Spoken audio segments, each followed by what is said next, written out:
So my boyfriend always asks me, how can you have such low self-esteem? I'm like, so I'm 20, I'm a junior in college, I'm sitting in my dorm room, and the phone rings. Pick it up, it's my boss. Can you come into work last minute today? I felt this surge of anger rise inside me, and I said curtly, I'll call you back. I hung up the phone, ran out onto the stairs, and started sobbing, saying, I don't like when people tell me what to do. I don't like when people tell me what to do. My roommates looked at me like I was crazy. And I felt like I was going crazy. I mean, like, one half of me was crying, the other half was looking at that half going, why are you having such a reaction to this? Into my mind surges a memory from freshman year of college. So I went to school at the precise moment that my parents got a divorce. And it wasn't an easy ending either. They got crying phone calls day and night. Meanwhile, I struggled to keep up at school because I wasn't really prepared. I was surrounded by all these entitled rich kids, and I was on basketball scholarship. On top of that, I also had this New York accent, so really, it was kind of hard to fit in with everyone.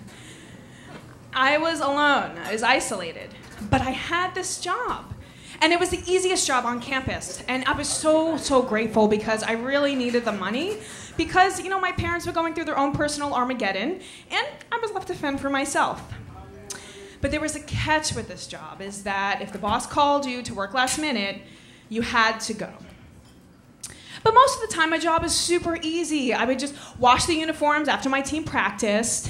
And you know, I sat there and chatted with my boss while we waited for it to finish. And, you know, there was so much chaos in my life, I'd kind of just confided everything to him. And, you know, he was just a steady source of support for me and a confidant when I was very alone.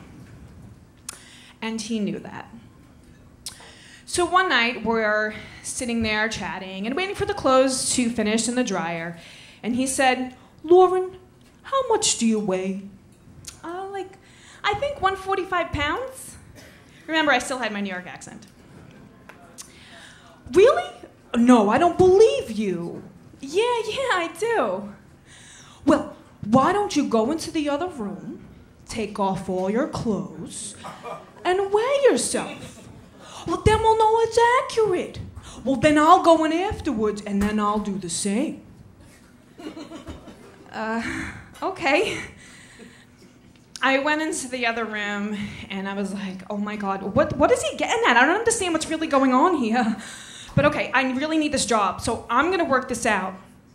So I went onto the scale, but with my clothes on, and I weighed myself. I came out. I'm 142, lighter than I thought. Oh, well, did you do what I asked? No, I didn't do that. Oh. Well, then I'll go in the other room and do it now.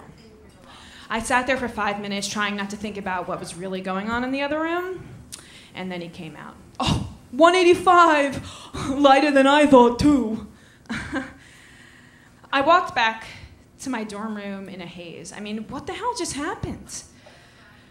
So I'm back on the stairs, it's junior year, I'm crying, saying I don't like when people tell me what to do, and I had to make a decision. Am I going to go into work with that same boss from freshman year? I had kept that job all 3 years. Or am I not going to go into work? I made a decision that still to this day actually embarrasses me. I pushed the memory down hard into the recesses of my mind, and I made a decision. I went to work. You know, I can't really be the hero right now. I really need the money.